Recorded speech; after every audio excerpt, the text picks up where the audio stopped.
저는 오늘 본문의 말씀을 가지고 말씀의 씨앗 이런 제목으로 하나님 말씀을 증거하도록 하겠습니다. 도저히 씨가 갈 수 없을 것 같은 곳에 씨가 바람을 타고 가거나 바닷물을 타고 흘러서 나무가 자라고 식물이 자라서 꽃이 피는 것을 볼 수 있습니다. 우리나라 서해안 섬의 나무들 중에는 중국의 씨가 날아오거나 조류를 타고 와서 생긴 것들이 많다고 합니다. 이 씨들이 땅에 씨를 뿌리면 시간이 지나면 열매를 맺는 것을 보게 됩니다. 지금은 없는데요. 우리 교회도 이렇게 화분이 있었어요. 그러면 어디서 씨앗이 들어왔는지는 잘 모르겠는데 분명히 처음에는 없었는데 언제 보면 그 화분에서 식물이 자라는 거예요. 씨가 날아서 화분에 들어간 것이죠. 여러분, 하나님 말씀도 마찬가지라는 거예요. 복음도 이와 같은 성격을 가지고 있습니다. 이 말씀을 또 다른 말로는 말씀의 씨앗이라고 할 수 있습니다. 이 말씀의 씨앗이 택한 자에게 한번 뿌려지면 생명력이 있어서 몸이 돋고 생명을 자라게 하는, 그래서 열매를 맺게 하는 역사가 있다는 것이죠. 제가 총신 다닐 때 이 낙도 오지 선교회라는 것이 있었는데, 낙도 선교회에 신학생들이 여름 방학이나 겨울 방학 되면 선교를 하러 갑니다. 그런데 그 전도자들의 이야기를 들어보면 참 신기하다는 거예요. 전혀 복음이 없을 것 같은 그런 섬인데도 오래전에 예수를 믿는 사람들이 씨를 뿌렸는데 사람들의 왕래도 잘 없는데 그곳에 어떤 병자가 와서 휴양하러 와서 복음의 씨를 뿌리고 그곳이 죽었답니다. 근데 거기 있는 사람들이 예수를 믿지는 않았대요. 그런데 이 낙도 오지에 낙도 선교회 전도사님들이라든지 선교하러 가시는 분들이 복음을 전하면 수십 년이 지났는데도 그 말씀의 씨를 듣고 주님 앞에 돌아오는 경우가 있다라는 거예요. 엄청난 열매를 맺는 것을 경험하게 되었다는 거예요. 우리가 생각할 때 내가 예수를 전했어요. 말씀에 복음의 씨를 뿌렸는데 예수 안 믿으면 저 씨는 죽은 씨다. 열매가 없는가 보다 생각할지 모르겠지만 씨가 땅에 떨어졌는데 어떤 씨가 자랄 수 있는 환경만 되면 열매를 맺는 걸 보게 되잖아요. 그러므로 복음을 전하는 것에는 후회가 없다는 거예요. 하나님 말씀을 전하는 것에는 후회가 없습니다. 오늘 본문이 우리에게 말씀하시는 것이 이겁니다. 오늘 본문은 예수님께서 사마리아의 그 수가성 여인을 만나서 대화하는 중에 그녀가 어떻게 하나님의 구원을 체험하게 되는지를 보여주고 있습니다.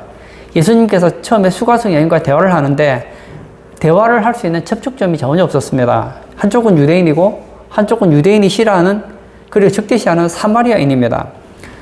그것도 이 여인은 얼굴을 들고 다닐 수도 없는 그런 사람을 기피하는 죄인이었습니다. 이 여인은 예수님을 멀리하고 또 자신과는 상관없는 분으로 되었습니다.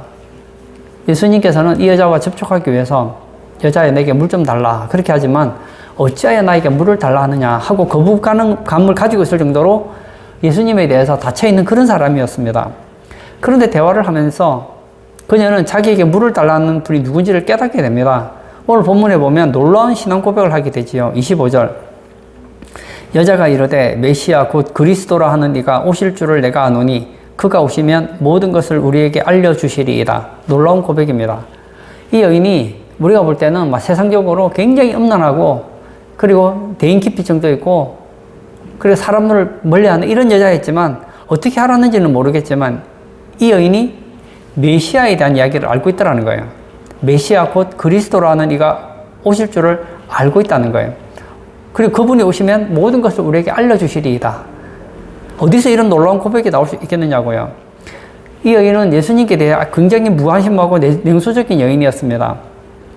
그런데 이 여인 속에 어떤 말씀의 씨가 떨어져 있었다는 거예요. 메시아가 온다는 그런 약속을 오래전에 들은 적이 있고 지금도 그 소망을 은근히 가지고 있었다는 거예요.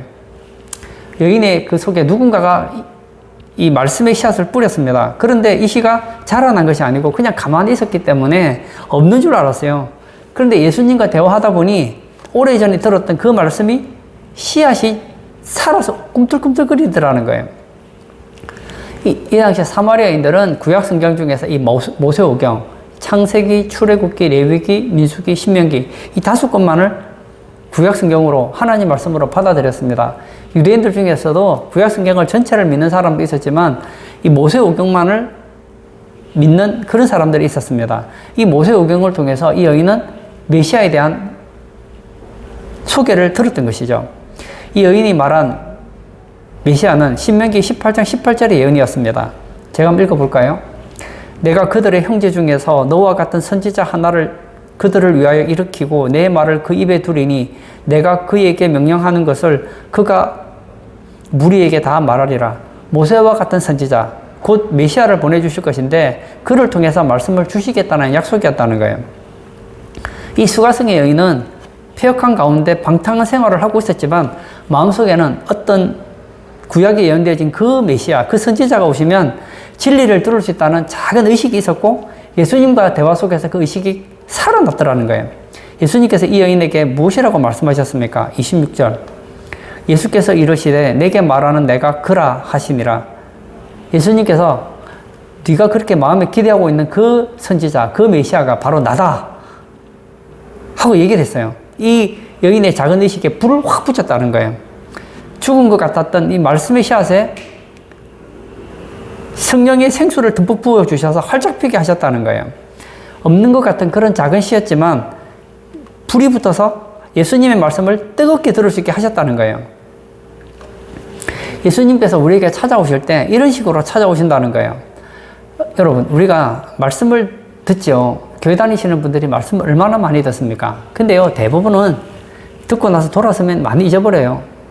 근데 듣다가 어떤 말씀은 마음에 박히는 경우가 있어요. 그리고 지나가 버렸어요. 사실은 저도 뭐 설교를 얼마나 많이 합니까? 지금까지 아마 제가 설교한 것만 해도 책으로 해도 아마 수십 권,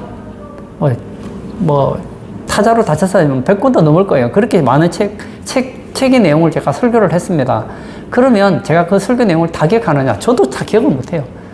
일주일 동안 설교 준비하고 설교를 했음에도 불구하고 어떤 설교를 워낙 저도 많이 하니까 설교를 하다 보면 예전에 제가 했던 설교 원고를 보면 야, 내가 이런 설교를 했었나? 이런 생각이 들 정도예요.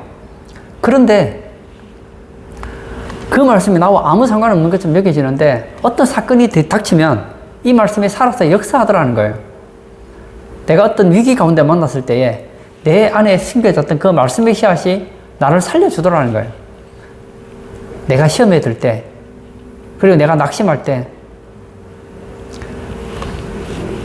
내가 하나님에 대한 어떤 도움이 필요할 때 그 말씀들이 나에게 생명력 있게 역사하더라는 거예요. 그래서 우리 성도님들께서도 저는 하나님 말씀을 많이 접하시기를 바랍니다. 성경 공부도 많이 하시기를 바랍니다. 성경도 많이 읽으시기를 바랍니다. 그래서 그 말씀이 여러분 안에 충분히 축적되기를 간절히 바랍니다. 그리고 나서 언젠가 하나님의 성령이 여러분의 그 말씀을 탁 강타하면 그 말씀이 부를 듯 일어난다는 거예요. 그리고 그 말씀이 열매 맺게 된다는 거예요.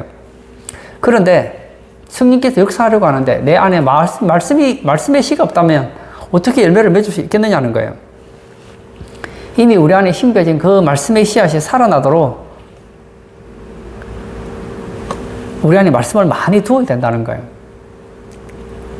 그리고 그 바탕 위에 성령께서 조명하셔서 그 말씀을 밝게 열어주실 때 우리에게 놀라운 일들이 일어난다는 거예요.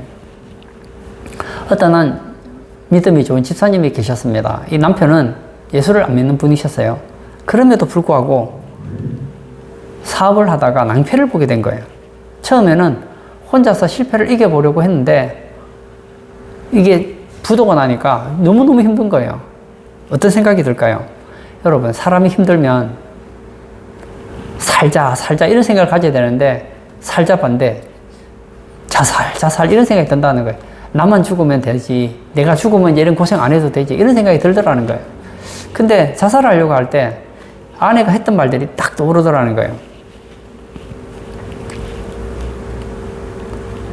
하나님이 도와주셔야지 되지, 하나님이 도와주시지 않으면 아무리 우리가 노력해도 안 된다.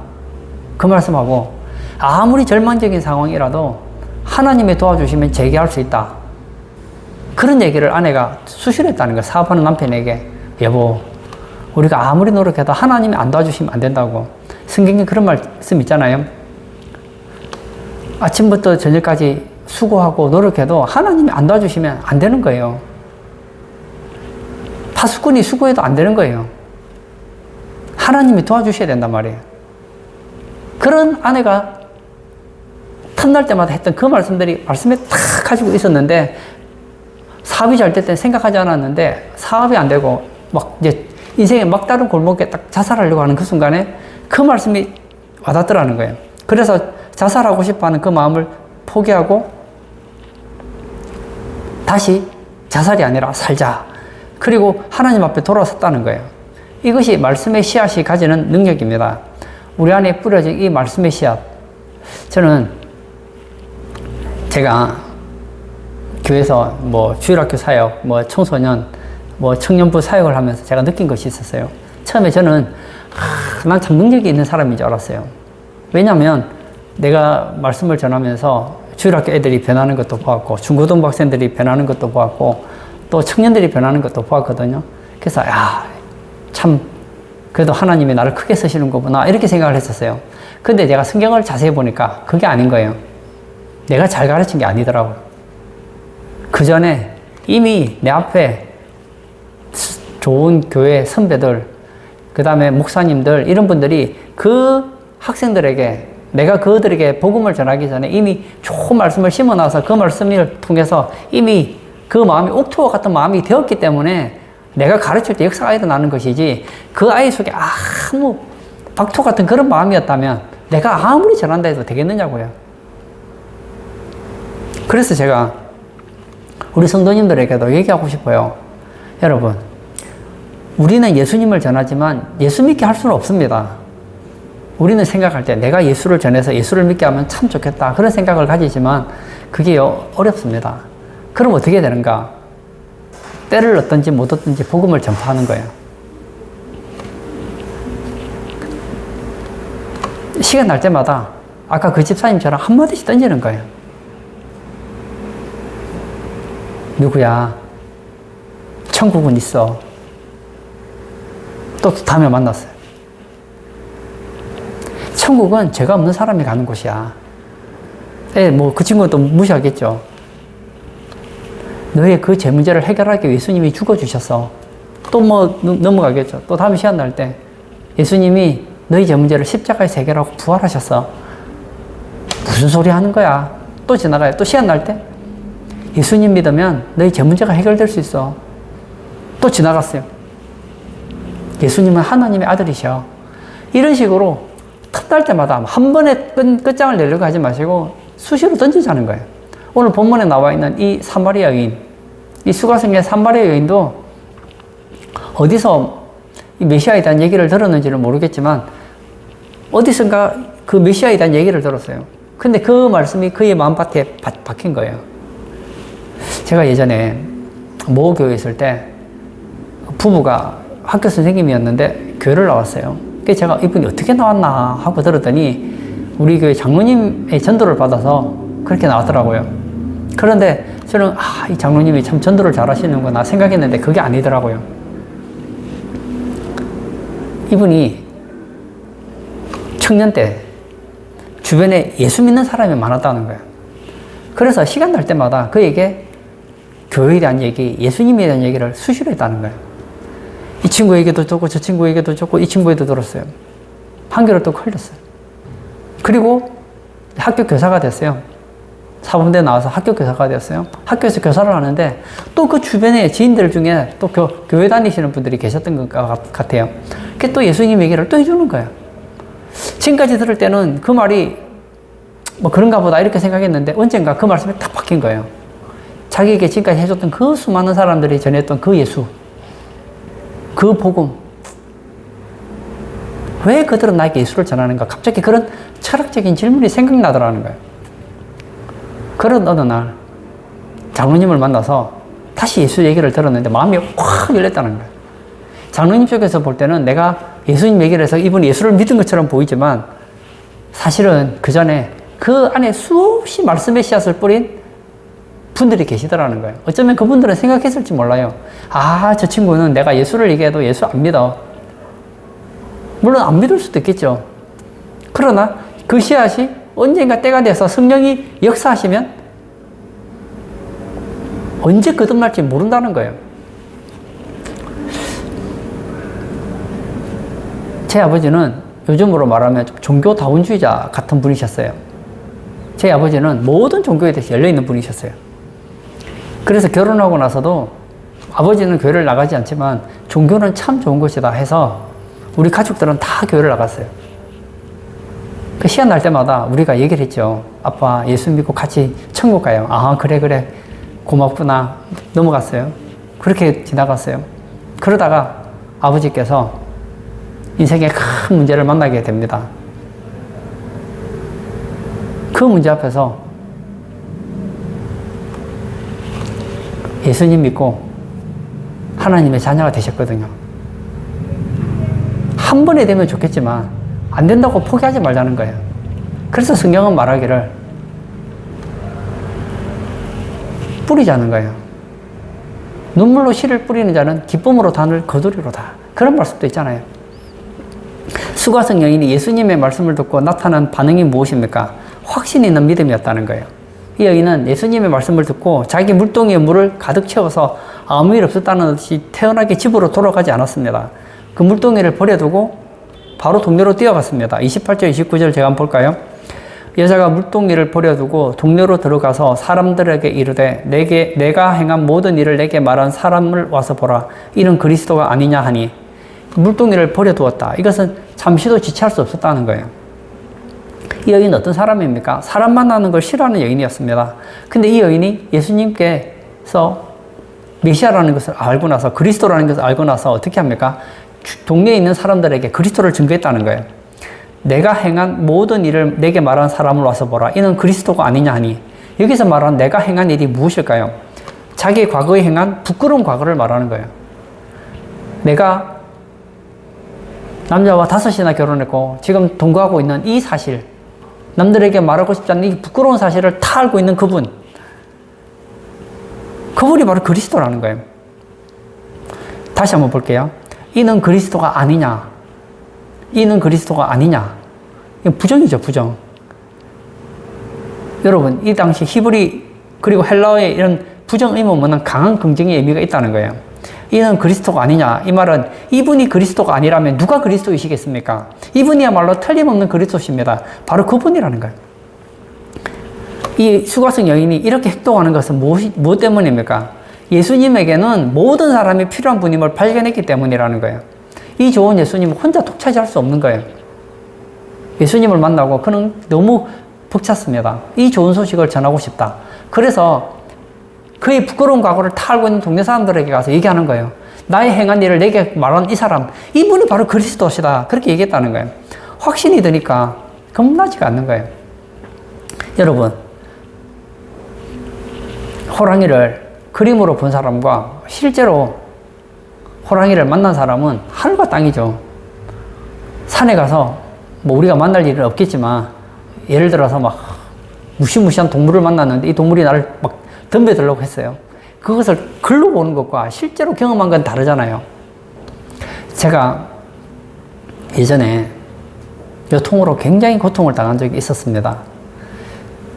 제가 이런 얘기를 많이 들었어요. 예전에 운동 안 하면 요통 온다, 디스크 온다, 그러면 많이 고통스러우니까 운동을 해야 된다, 그런 얘기를 들었어요. 제 이론을 알았어요. 아, 운동하지 않고 몸에 근육이 빠지면 요통이 올 수 있구나. 그리고 디스크도 올 수 있고 협착증도 올 수 있고 그리고 통증이 올 수 있구나 알았어요. 이건 이론이었어요. 근데 실제로 아파 보니까 이건 이론이 아닌 거예요. 여러분, 우리는 많은 경우 예수님에 대해 이론적으로 압니다. 예수는 그리스도시다. 예수님은 하나님의 아들이시다. 하나님은 나의 제 문제를 해결하셨다. 예수님은 나의 구원자시다. 이론적으로 아는 사람에게는 아무 일도 일어나지 않아요. 근데 이 여자에게 예수님은 누구냐? 실제하는 존재입니다. 내가 그토록 갈망하던 그 예수, 나의 제 문제를 해결해 줄 수 있는 그 예수, 이렇게 직접적으로 만나고 나니까 그 예수에 대해서 벅찬 가슴을 혼자 간직할 수 없었더라는 거예요. 많은 분들은 신앙생활을 설교 한번 듣고 교회 출석하는 것이라고 생각합니다. 그냥 예수님은 주님이시고 하나님의 아들이라고 신앙 고백하는 것이라고 생각합니다. 여러분, 신앙 고백은 틀리지 않습니다. 근데 여러분, 입으로 하는 신앙 고백과 마음으로 나오는 신앙 고백 완전히 다른 거예요.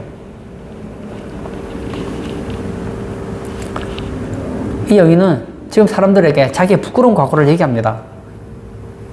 나의 행한 일을 내게 가르쳐준 이분, 이 그리스도를 나는 만났다. 죄인이라는 말은 바꿔 말하면 하나님 앞에서 부끄러운 존재라는 거예요.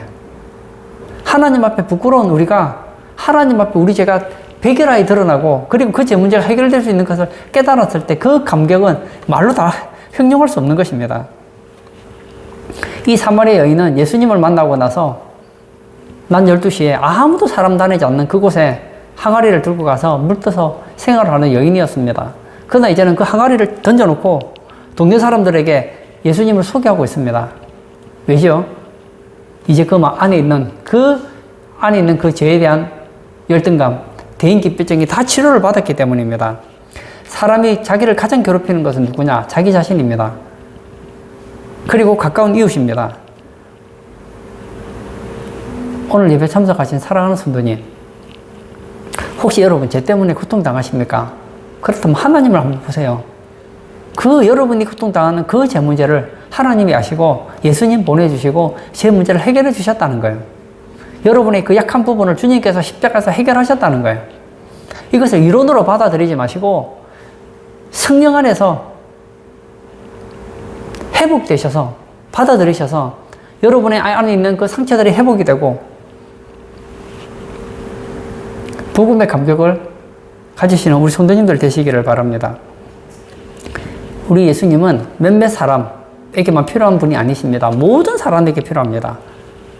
왜냐? 모든 사람은 죄인이기에, 모든 사람은 상처받은 존재이기에, 모든 사람은 하나님의 은혜가 필요한 사람이기 때문에 예외가 없습니다. 그러므로 그들에게 무엇이 필요합니까? 씨앗이 필요한 거예요. 말씀의 씨앗이 뿌려져야 되는 거예요.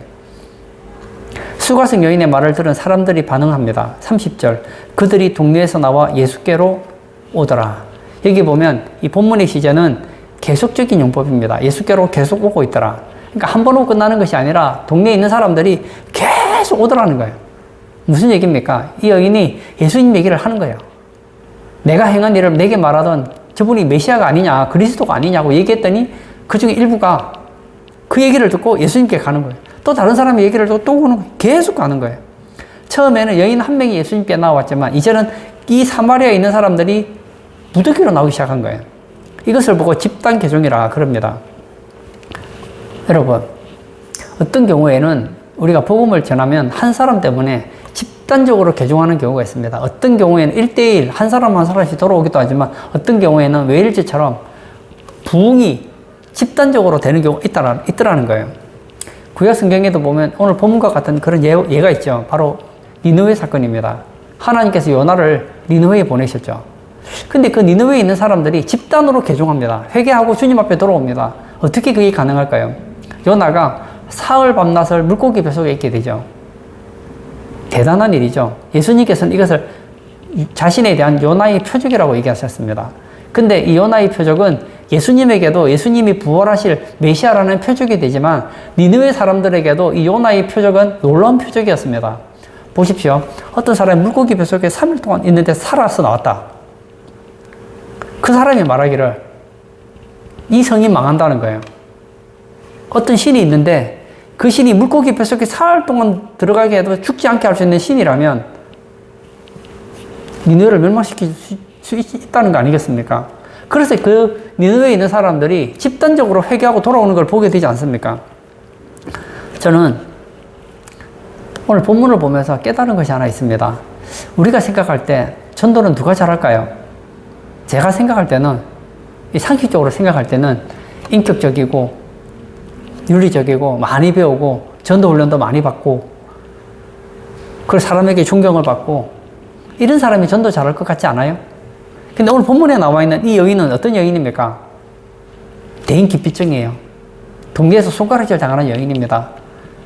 피해망상을 가지고 있고 대인기피증을 가지고 있고 사람을 만나는 것도 싫어합니다. 그런 부끄러운 과거를 가지고 있습니다. 그런데 이 여인을 통해서 사마리아가 발칵 뒤집어지더라는 거예요. 제가 성경을 보면서 배운 것은, 그리고 실제로 전도하면서 제가 느낀 것은 학식이 있거나 사회적인 지위가 있고 그리고 성경을 많이 알고 그리고 인격적인 사람이 전도를 잘하는 것이 아니라 우리가 생각할 때 저 사람은 전도하기 참 부족한 사람이다 생각되는 사람이 생각보다 전도를 많이 하는 경우를 저는 보게 되거든요. 요한복음 4장은 사마리아 여인이고 요한복음 3장은 니고데모에 대한 이야기가 나오죠. 이 니고데모는 랍비입니다. 거물급 지도자입니다. 이 사람은 예수님을 찾아올 때 밤에 찾아오지 않으면 안 될 정도로 주목을 받는 사람이었습니다. 그가 만약에 예수님을 만났다는 것이 공개만 되었으면 뉴스거리가 될 만한 그런 인물이었습니다.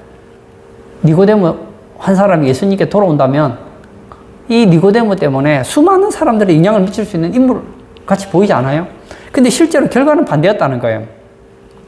니고데모가 예수님을 만나고 나서 실제로 한 일이 별로 없어요.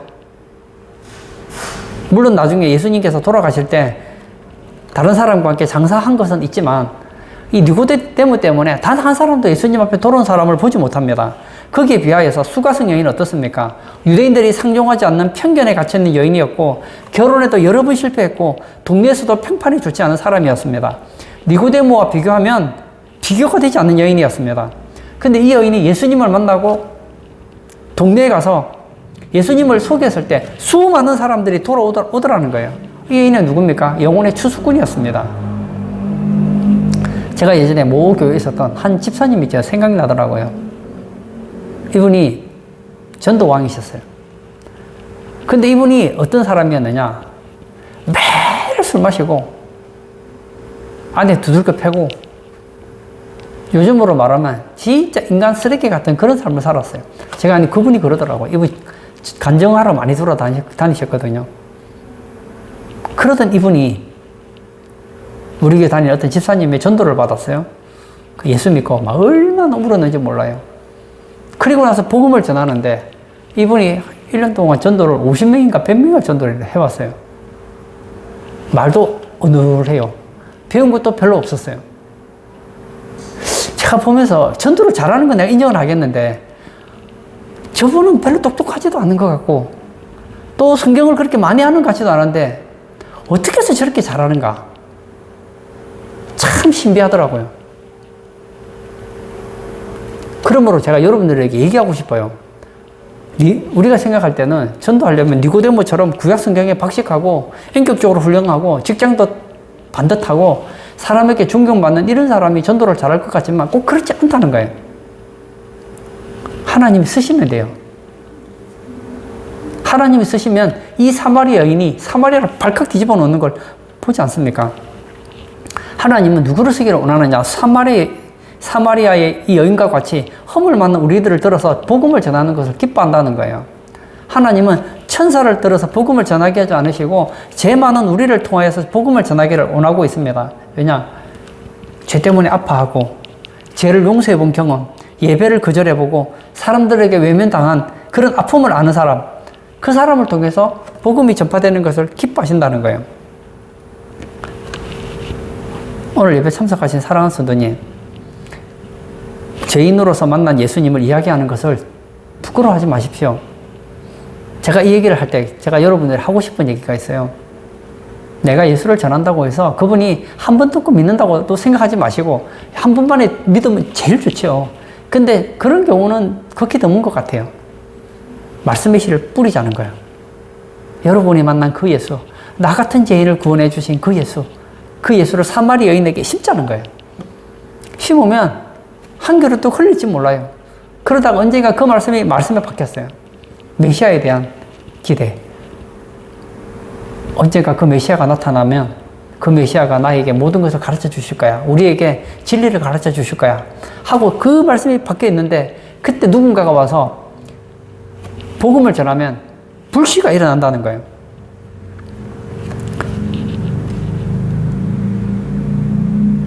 예수님께서 씨 뿌리는 비유를 얘기하셨죠. 씨가 떨어집니다. 똑같은 씨앗이에요.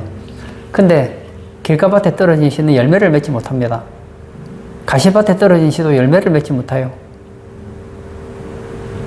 가시밭에 떨어진 씨도 열매를 맺지 못합니다. 그러나 좋은 밭에 떨어진 씨는 시간이 지나면 열매를 맺더라는 거예요. 여러분, 인간의 마음은 얼마나 많이 바뀌는지 모릅니다. 하나님은 우리가 박토 같은 이런 마음, 가시밭과 같은 그 마음, 이런 몹쓸 밭을 환란이라는 고난을 통해서 우리 밭을 때때로는 옥토와 같은 마음으로 바꿀 때가 많단 말이에요.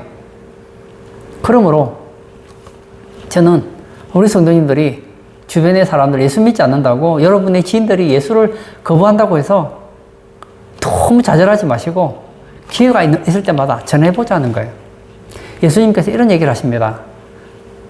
누가복음 4장에 처음으로 메시아로서 공생애를 시작할 때 자신이 메시아임을 선포할 때 이렇게 얘기하십니다. 가난한 자에게 복음은 누가 듣습니까? 가난한 자가 듣는 거예요. 여기서 가난하다는 것은 물질이 가난한 사람을 말하지 않습니다. 심령이 가난한 자입니다. 좀 쉽게 말하자면 내가 누구인지를 아는 사람이에요. 나는 죄인이다. 나는 죄 때문에 망할 수밖에 없다. 나는 하나님의 심판받아 지옥 가도 할 말이 없는 사람이다. 나는 하나님 은혜 베풀지 않으면 망할 수밖에 없는 존재이다. 이걸 아는 사람이 가난한 자예요. 복음은 가난한 자에게 먼저 들어가는 거예요. 이 수가성 여인은 가난한 자였습니다. 겸손한 자였다고요. 나는 죄인이다. 그러므로 이 여인을 통해서 하나님께서는 놀라운 일을 하시는 거 보지 않습니까? 결론을 짓고자 합니다. 사랑하는 성도님, 저는 우리 성도님들이 가난한 자가 되기를 원합니다. 성경은 이 사마리아 여인보다는 종교 지도자들이 성경을 더 많이 알고 있었습니다. 그러나 그들은 아무리 성경을 들어도 예수님의 설교를 그렇게 많이 들었음에도 불구하고 복음을 깨닫지를 못했습니다. 왜냐? 그들은 부자였기 때문입니다. 가난한 자는 복이 있나니 천국이 그들의 것이라 했습니다. 여러분, 심령이 가난한 게 최고예요. 오늘 예배 참석하신 우리 성도님들의 마음이 저는 가난하기를 바랍니다. 나는 죄인이다. 나는 하나님의 은혜 없이는 하루도 살 수 없는 존재이다. 나는 지옥과도 마땅치 않은 죄인이다. 나는 죄인의 괴수다. 하고 자신이 누군지를 바로 알고 한번 하나님 말씀을 들어보세요. 여러분의 그 심령에 하나님 말씀이 떨어지게 될 것이고 여러분을 통해서 놀라운 부흥의 역사가 일어나게 될 거예요. 여러분뿐만 아니라 여러분 지인에게도 마찬가지입니다.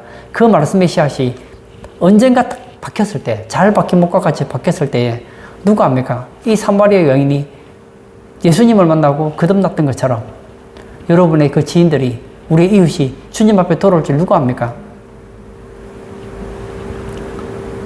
말씀의 씨앗. 말씀의 씨앗이 잘 박히기만 하면, 잘 떨어지기만 하면 30배, 60배, 100배 결실을 하게 된다는 거예요.